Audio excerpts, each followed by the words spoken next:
Hello everyone, आज के इस वीडियो लेक्चर में आपका स्वागत है। और आज हम सब पढ़ने वाले हैं poem a tiger in the zoo. और टाइगर इन द जू के पोएट का नाम लेजली नॉरिस है। और लेजली नॉरिस ने इस पोएम में दो प्रकार के जो टाइगर्स हैं, यानी जो जू में रहने वाला और अपने नेचुरल हैबिटेट में रहने वाला, दोनों प्रकार के जो बाघ हैं यानी टाइगर्स हैं, उनमें उन्होंने एक तरह से कंपेयर करने की कोशिश की हुई है। यह जो पोएम है चिड़ियाघर से प्रारंभ होता है और जंगल की ओर मूव करता है, फिर जंगल से लौट कर के सीधे चिड़ियाघर में चला आता है। तो इस पोएम में जो पोएट हैं वह टाइगर का जो स्वभाव है वह जू में रह कर के किस प्रकार से रहता है, उसका स्वभाव किस प्रकार से हो जाता है, और जंगल में रहने वाला जो टाइगर है उसका स्वभाव कैसा होता है, उन्हीं दोनों चीज़ों के बारे में, उनके स्वभाव के बारे में उन्होंने इस पोएम के थ्रू अंतर स्पष्ट करने की कोशिश की है। तो आइए इस पोएम को हम पढ़ते हैं।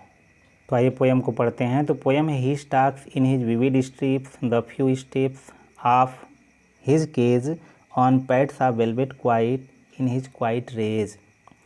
तो जो पोएट हैं पहले स्टेंजा में जो जू में रहने वाला टाइगर है उस टाइगर के बारे में बात करते हैं। तो क्या कह रहे हैं कि ही स्टार्क्स, स्टार्क्स मतलब होता है शान से चलना, इन हिज विविड स्ट्रिप्स, स्ट्रिप्स माने पट्टियाँ, विविड माने चमकीला, यानी जो उसके शरीर पर यानी बाघ के शरीर पर जो पट्टियाँ दिखाई देती हैं जो धारीदार होती हैं वह बिल्कुल चमकीली होती हैं। तो यानी धारीदार पट्टियों वाला जो बाघ है वह शान से चलता है। The few steps of his cage, यानी अपने पिंजड़े के अंदर ही कुछ कदम चलता है। On pads of velvet quite, यानी जो उसके पैर के जो तलवे हैं, कह रहा है कि पैड बिल्कुल गद्दीदार हैं। वेलवेट क्वाइट, वेलवेट मतलब मखमल की तरह, और क्वाइट बिल्कुल शांत, यानी जब वह चलता है तो बिल्कुल शांत भाव से चलता है, कोई आवाज़ नहीं उत्पन्न होती है। इन हिज क्वाइट रेज, और बिल्कुल शांत रहते हुए वह क्रोधित रहता है, यानी वह धीरे धीरे चलता है, शांति से तो चलता है लेकिन शांत चलने में भी वह बिल्कुल क्रोधित दिखाई देता है। अब क्रोधित दिखाई देने का कारण क्या है? क्योंकि उसका जो नेचुरल हैबिटेट है वह तो जंगल है, और जंगल में इस समय न होकर के वह पिंजड़े में है, उसको बंद किया गया है। तो उसकी जो प्राकृतिक यानी नेचुरल जो एक्टिविटीज़ है वह नहीं कर पाता है, खुले हुए जगह पे नहीं रहता है, और उसके ऊपर लोगों का अंकुश है, इसलिए वह अपना जो भी एक्टिविटीज़ है उस जू के अंदर ही करता है। लेकिन वह धीरे धीरे चलता है, फिर भी वह क्रोधित दिखाई देता है। फिर अगले स्टेंजा में चलते हैं। दिया है कि he should be lurking in shadow sliding through long grass near the water hole where plum deer pass.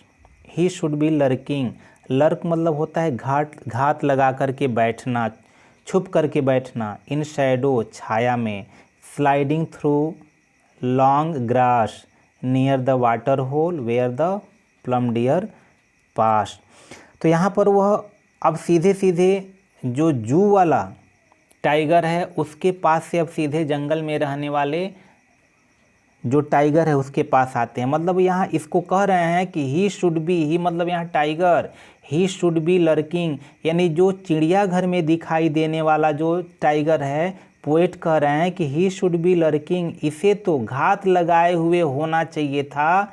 In Shadow, उस छाया में, स्लाइडिंग थ्रू लॉन्ग ग्रास, यानी जो बड़े बड़े घास के कारण जो बहुत ही छाया हो जाती है उस छाये में जा कर के इसको घात लगाए रहना चाहिए। और स्लाइडिंग थ्रू लॉन्ग ग्रास, यानी जो लंबे लंबे घास हैं उस घास के, स्लाइड मतलब होता है धीरे धीरे सरकना, खिसकना, कह रहा है कि धीरे धीरे इसको खिसकना चाहिए उस लंबे लंबे जो घास हैं उन घासों से होकर, नियर द वाटर होल, जो बहुत बड़े जो पानी के स्रोत होते हैं जहाँ पर ये जो हिरन है चाहे अन्य जो जंगली जानवर आकर के पानी पीते हैं, वहाँ पर जा कर के इसे घात लगा करके बैठना चाहिए लंबे लंबे घासों में, और धीरे धीरे आगे खिसकना चाहिए।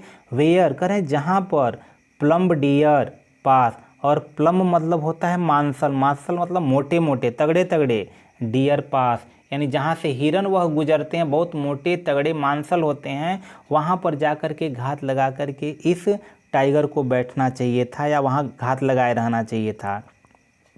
यानी पहले तो जू में कहे कि जू में तो वह बिल्कुल शांत है और धीरे धीरे शांत गति से चल रहा है, लेकिन फिर भी क्रोधित दिखाई दे रहा है। और दूसरी स्टेंजा में कह रहे हैं कि जो जू में दिखाई देने वाला जो वह टाइगर है उसको तो उस जंगल में होना चाहिए और जंगल में जा कर के घात लगा करके उस जो घना और लंबे लंबे जो घास हैं उन घास के छाए में छुप करके बैठना चाहिए, जो नदी के यानी पानी का वह स्रोत जहाँ पर डियर या अन्य प्रकार के जो जंगली जानवर आकर के पानी पीते हैं वहाँ पर उसको जा कर के घात लगा करके बैठना चाहिए।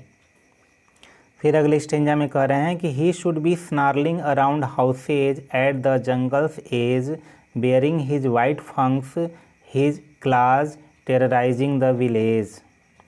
कह रहे हैं कि ही शुड बी यानी उसे होना चाहिए स्नार्लिंग। अब स्नार्लिंग दे रहे हैं, स्नार्लिंग मतलब होता है गुर्राना। अराउंड हाउसेज यानी उन घरों के चारों तरफ, एट द जंगल्स एज यानी जो जंगल के किनारे गांव हैं और गांव में होने वाले जो घर हैं उन घरों के चारों तरफ जा कर के इस बाघ को गुर्राना चाहिए। और क्या करना चाहिए? बेयरिंग हिज वाइट फंक्स, फंक्स मतलब होता है दांत। कह रहा है बेयरिंग दिखाना चाहिए, चमकाना चाहिए। हिज वाइट टीथ, फंक्स टीथ न देकर के यानी फंक्स, फंक्स माने दांत। कह रहा है बेयरिंग हिज वाइट फंक्स, अपने जो सफ़ेद सफ़ेद दांत है उन दांतों को उसको दिखाना चाहिए। हिज क्लाज, अपने पंजों को दिखाना चाहिए। किस लिए? टेरराइजिंग द विलेज यानी ग्रामीणों को, जो भी गांव में रहने वाले लोग हैं उन लोगों को डराने के लिए इसको वहां जा कर के अपने जो सफ़ेद सफ़ेद दांत हैं उसे दिखाना चाहिए, पंजा दिखाना चाहिए और उन घरों के चारों तरफ जा कर के गुर्राना चाहिए। यानी क्योंकि यह इसका प्राकृतिक जो भी इसका नेचुरल हैबिट है उसको जा कर के करना चाहिए। फिर अगले स्टेंजा में कह रहे हैं कि but he is locked in a concrete cell, his strength behind bar और stalking the length of his cage ignoring visitors. कह रहे हैं बट ही इज लॉक्ड यानी जो पोएट हैं वह कह रहे हैं कि जो बाघ है यानी टाइगर है इज लॉक्ड यानी पूरी तरह से वह लॉक्ड कर दिया गया है, कैद कर दिया गया है। कहाँ पे? इन कंक्रीट सेल यानी कंक्रीट की बनी हुई जो सेल है यानी घर है, उस घर में, कोठरी में उसे बंद कर दिया गया है। और हिज स्ट्रेंथ बिहाइंड बार्स और उसकी जो पूरी की पूरी जो शक्ति है बिहाइंड द बार्स यानी उन सलाखों के अब पीछे हो गई है, क्योंकि अब अपनी वह शक्ति को नहीं दर्शा सकता है। वह उसकी पूरी की पूरी शक्ति सलाखों के पीछे चली गई है और एक जो कंक्रीट यानी जो गिट्टियों की बनी हुई जो कोठरी है, कोठरी में उसको कैद कर दिया गया है। फिर कह रहे हैं कि stalkings the length of his cage. कह रहा है कि स्टाकिंग्स यानी वह चल रहा है यानी चलता रहता है।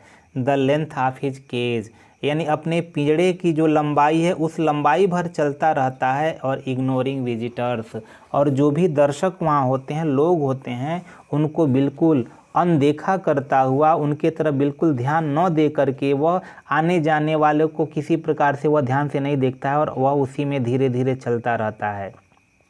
तो यानी फिर जंगल से वह अब जू की ओर चले आए हैं और कह रहे हैं कि जो बाघ जंगल में होना चाहिए, कह रहे हैं कि वह पूरी तरह से इस समय लॉक्ड है। और कहाँ लॉक्ड है? इन कंक्रीट सेल यानी जो कंक्रीट से बनी हुई, गिट्टियों की बनी हुई जो कोठरी है उस कोठरी में बंद है और उसकी पूरी की पूरी जो शक्ति है अब वह उस बार के पीछे हो गया है यानी सलाखों के वह पीछे हो गया है। अब अपनी शक्ति का वह प्रदर्शन नहीं कर सकता है और कर क्या केवल रहा है, वह चल तो रहा है लेकिन जितनी भी उस केज के अंदर जगह है, जितनी उसकी लंबाई है, उसी लंबाई में केवल वह चल रहा है। और इग्नोरिंग विजिटर्स यानी जो भी दर्शक है उसको देखने के लिए लोग आ रहे हैं, उन आगंतुकों को किसी प्रकार से बिना परवाह किए वह अपना चलता रह रहा है।